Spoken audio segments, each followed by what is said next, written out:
Hello, my name is Nina Koevoets, and thank you for this invitation to present something on the summit. So I called my presentation Multiple Ways to Build Peace. And I will tell you a little bit about my work, in particular two games I developed, and also I will explain a little bit more core concepts to you that are important to understand. So I'm based in Europe. I'm from the Netherlands and I live in Greece, and I'm a trainer in conflict navigation. I've organized several training courses since 2015 that were financed by the EU, and I've also done several workshops for NGOs. I co-authored a study guide together with another trainer from an organization based in the US called PeacePower-NL. Here you can see the book. It's called Engaging Nonviolence, Activating Nonviolent Change in Our Lives and Our World. And it has 15 workshop sessions that you can use as a trainer, but you can also read it as a student.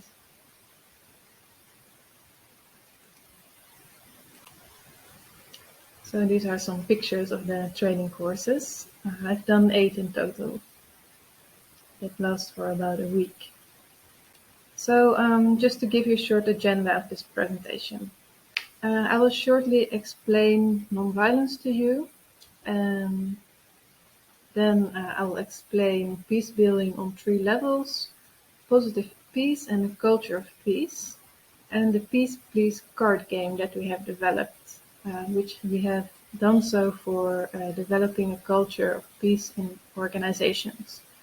And lastly, I will say something about NoAsh challenge, which is a call to action for our times. So, of course, we can have a very long conversation about nonviolence, but the important thing is that peace can only be attained through nonviolent means. So that's why this is really an important thing to understand. And nonviolence is not just a method for social action, but it can also be a way of life. And one way to understand it really well, I think, is the 2 hands of nonviolence that you see here in this picture of Gandhi. So one hand is saying stop. Here, if you can see that in the camera, but it's also clear in the picture. And the other one is reaching out. And so the one hand is mostly about stopping violence or any harm that is done. It can also be personal boundaries, and the reaching out is always ready for dialogue.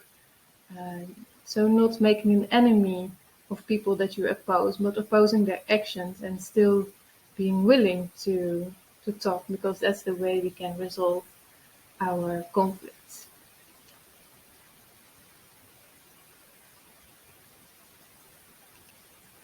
So another thing that is really important to understand is that we can build peace on 3 levels: the personal, the interpersonal, and the societal. So I put that in the sun because in this way it kind of shines out, from starting with me to how I interact with the people around me and what I can do in society. And this kind of creates a ripple effect. Peace building can also be done on another 3 levels, which is behaviors, institutions, and culture. So often we kind of tend to focus on the behaviors, and this is the same for violence. We focus on the physical or visible violence that we see. But there's also the institutional level, the violence that is inside our schools, our laws, and our religious institutions. So in this way, we also need to build institutions that are really non-violent and peaceful. And then our culture. So this is our myths, our stories and arts, the things that we believe, the things we value. These often also reflect more of a violent culture, unfortunately, not everywhere, but in lots of the world. And we will look into how we can build a culture of peace. So positive peace is an important concept because a lot of people think about peace as the absence of war, but then there has been an organization that created a peace index to actually make peace more measurable, and they thought of 8 pillars. So they are also considering the relationship that the country has with their neighbors, or a well-functioning government, the distribution of resources, the economic environment, so things like this. And that makes it a little bit more tangible. So this could be clearly linked to the structural or institutional level of peace building. And then a culture of peace, it is a concept that was adopted by the UN in Resolution 53/243, and there are 8 areas that are described there. So one is education, or peace education, which is about the values that we adopt and promote. Then disarmament and security, so also how we deal with conflict. Tolerance, understanding and solidarity, how we collaborate with each other. Sustainable development, both social development and economic development. So this is about our impact on the environment. Gender equality, so that is about equality between men and women, but also it might be, we might think about representation as well here in gender roles. And then democratic participation, or how we make decisions, and the free flow of information and how we communicate and inform. So how we share information. Do we keep things secret? Do we patent them, etc. And human rights, of course. So yeah, here that is kind of the basis of a culture of peace, that everyone upholds the human rights described in the Human Rights Declaration, the Universal Declaration for Human Rights, I mean. So together with 5 different organizations, we have developed this game, PeacePower, or the Foundation of Active Nonviolence, that's formally supporting me in this project. And together with organizations from Latvia, Poland, the UK, and Greece, we have come up with this card game, which we called Peace Please.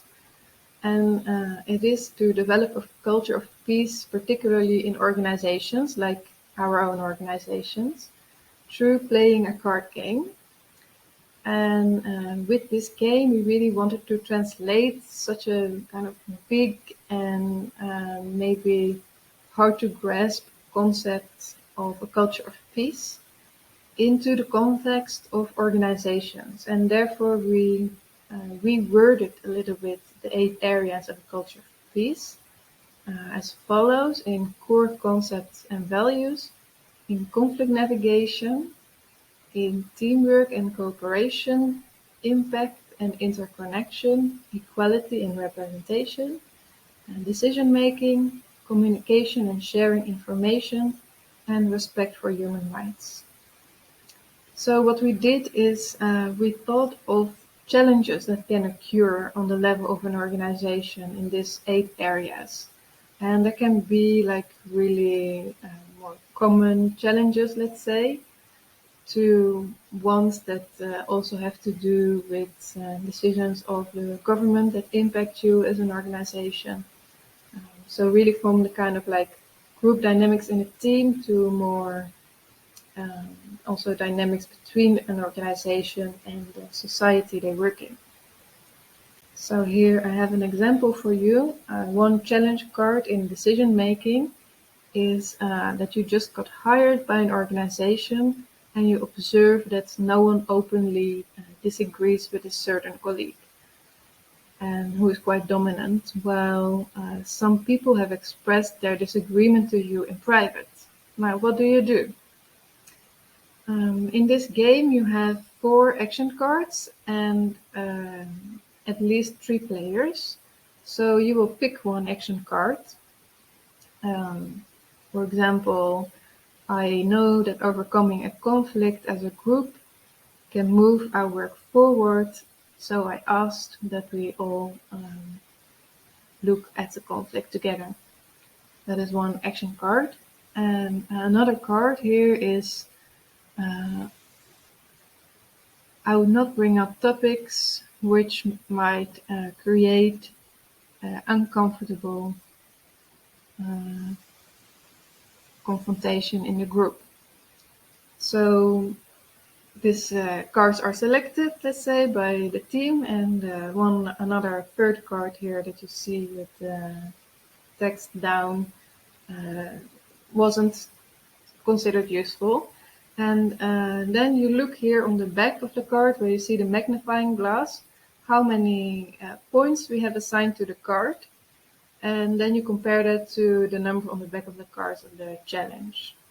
So that's really the essential dynamic of the game. We have 16 challenges and I think 64, if I'm correct, action cards, many cards. And we hope that with all the different actions, you can reflect on what is actually useful in building a culture of peace and what is not. So we have also assigned different shapes to the cards, where the circles represent ways that you actually contribute to a culture of peace in your organization. And the squares are not so useful, and the triangles are actually harmful actions. But all of them are actions that we may do sometimes. So by looking at it, we can reflect on the behavior of every person in the organization and just also the organization as a whole. Then we also created this set of competences that are 13 different competences and a set of reflection questions, and through that you can examine your progress. So the idea is that you play this card game multiple times and you reflect also on how is it going in your organization with this tool. And the tool is described in a guidebook that comes with the game. The game will also be available to everyone because we got EU funding from it, so it will be licensed under the Commons, and it will be online soon, and then you can just download it and print it for yourself, or you can contact us if you want an actual hard copy. Then I also wanted to talk about NoAsh Challenge, which is something that I created longer ago. And it is like a game also, you could say. It's not a card game or a board game, but you can see the 9 cards here on the right, where all these people are presenting a different theme. And for each theme, there are 5 suggestions of actions that you can actually undertake. So you can choose to do one of those actions, or of course come up with your own. And the idea is that you play it in a team so that it is a team effort and you feel that you are contributing somehow to actually also a culture of peace, although this term isn't really used in the game, but to an era of peace. So this game is set as in our times now, where there are really multiple crises that require more global cooperation. And there is a document that is found in this Ark of Noah, which probably most of you know. That was in the famous biblical flood. Noah rescued the animals in order to save them and let life continue on planet Earth. So now, as most of you know, also we are in the 6th mass extinction, and we really need to take action to change things. So I hope that you'll feel inspired and you get some ideas from this game.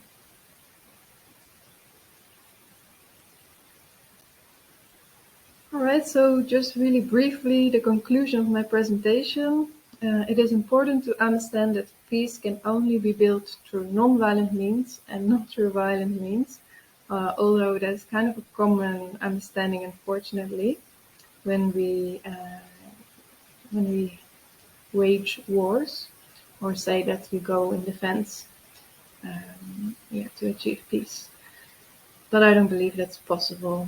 So this is why we need to understand what nonviolence is and practice it and understand the core principles, which hopefully my book does contribute to engaging nonviolence.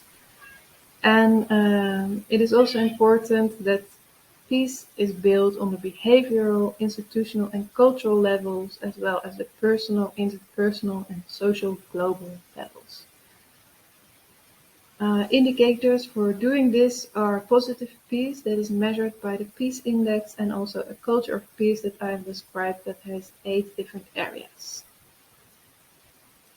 And in order to develop a culture of peace on the level of organizations, 5 NGOs, among which my NGO, have developed a card game that's called Peace Please. And in addition, you can also join NoAsh Challenge that invites people to take action in 9 different themes. You can, of course, also explore these themes through the workshops and my study guide. So get in touch if you want to know more. Here is my website, www.PeacePower.org. Thank you so much for your time. I hope that this contributed to your understanding and made you curious to discover more about peace and in the ways I have mentioned. Thanks so much.